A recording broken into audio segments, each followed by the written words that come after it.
महाराष्ट्र विधानसभा चुनाव से पहले एकनाथ शिंदे की शिवसेना ने बीजेपी के लिए बहुत बड़ी कुर्बानी दे दी है और ये कोई छोटा मोटा सैक्रिफाइस नहीं है, बल्कि आपको बता दें कि शिंदे गुट ने बीजेपी की झोली में अपने कोटे की 5 सीटें डाल दी हैं। दरअसल बीजेपी ने महाराष्ट्र चुनाव को लेकर 20 अक्टूबर को अपने उम्मीदवारों की पहली लिस्ट जारी कर दी। इस लिस्ट में 99 कैंडिडेट्स के नाम का ऐलान किया गया है, लेकिन इसमें कई सीटें ऐसी हैं जहां पिछली बार यानी 2019 के विधानसभा चुनाव में शिवसेना ने चुनाव लड़ा था। बता दें कि बीजेपी ने जो अपनी लिस्ट जारी की है उसमें करीब 5 सीटें ऐसी हैं जिन पर शिवसेना सालों से लड़ती आ रही है। अब इन पर अगर शिवसेना यूबीटी अपने उम्मीदवार उतारती है तो यहाँ सीधा मुकाबला बीजेपी और उद्धव ठाकरे गुट के बीच होगा।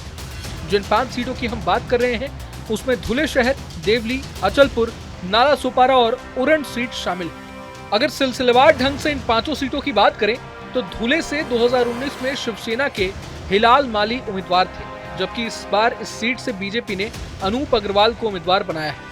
अचलपुर से 2019 में सुनीता फिस्के शिवसेना की उम्मीदवार थी, इस बार यहां से अतुल ताइडे को बीजेपी ने कैंडिडेट बनाया है। देवली से बीजेपी ने राजेश बकाने को उम्मीदवार बनाया है। नाला सोपारा विधानसभा सीट से 2019 में शिवसेना के प्रदीप शर्मा उम्मीदवार थे, वहीं इस बार बीजेपी के राजन नाइक यहां से प्रत्याशी हैं। वहीं उरण की बात करें तो 2019 में शिवसेना के मनोहर भोयर उम्मीदवार थे, अब यहां से बीजेपी ने महेश बाल्दी को उम्मीदवार बनाया है। बता दें कि महाराष्ट्र विधानसभा चुनाव को लेकर महायुति में अभी सिर्फ बीजेपी ने ही अपने उम्मीदवारों के नामों की घोषणा की है।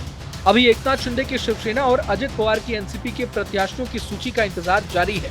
हालांकि कई लोग इसे एकनाथ शिंदे की बीजेपी के लिए कुर्बानी कह रहे हैं, लेकिन मीडिया रिपोर्ट्स के मुताबिक शिवसेना शिंदे गुट के एक पदाधिकारी ने कहा है कि इस सीट बंटवारे को बीजेपी द्वारा उनकी राजनीतिक जमीन पर कब्जा करने के रूप में देखा जा सकता है। यहाँ एक और खास बात है, अब भले ही कुछ लोग शिवसेना की राजनीतिक जमीन पर बीजेपी द्वारा कब्जा करने की बात करें, लेकिन जिन 5 सीटों की हम बात कर रहे हैं उन सभी सीटों पर पिछले चुनाव में शिवसेना की हार हुई थी। ऐसे में ये सीटें शिंदे गुट के लिए इस बार चुनौती बढ़ा सकती थी, मगर बीजेपी ने सही आकलन करके इन सीटों पर अपने कैंडिडेट्स के नाम का ऐलान किया है। जानकारी के लिए बता दें कि महाराष्ट्र विधानसभा चुनाव के लिए बीजेपी ने 13 सीटों पर महिलाओं को टिकट दिया है। लिस्ट में कई नए चेहरों को भी मौका मिला है। इनमें 11 ऐसे हैं जो पहली बार बीजेपी के टिकट पर विधानसभा का चुनाव लड़ने जा रहे हैं। डिप्टी सीएम देवेंद्र फडणवीस को नागपुर दक्षिण पश्चिम से टिकट दिया गया है। महाराष्ट्र बीजेपी के प्रदेश अध्यक्ष चंद्रशेखर बावनकुले को कामठी सीट से टिकट दिया गया है। 2019 के विधानसभा चुनाव में पार्टी ने बावनकुले को टिकट नहीं दिया था, हालांकि पार्टी ने इस बार उन पर विश्वास जताया है। वहीं महाराष्ट्र के पूर्व सीएम अशोक चौहान की बेटी श्रीजिया चौहान को भोकर और पूर्व केंद्रीय मंत्री राव साहेब दानवे के बेटे संतोष दानवे को भोकरदन सीट से टिकट मिला है। बहरहाल पूरे मसले को लेकर आप क्या सोचते हैं हमें कमेंट बॉक्स में जरूर बताएं।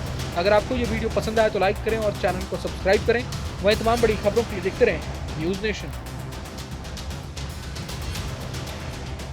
न्यूज नेशन अब व्हाट्सएप पर खबरों के ताजा अपडेट के लिए न्यूज नेशन के इस QR कोड को स्कैन करें।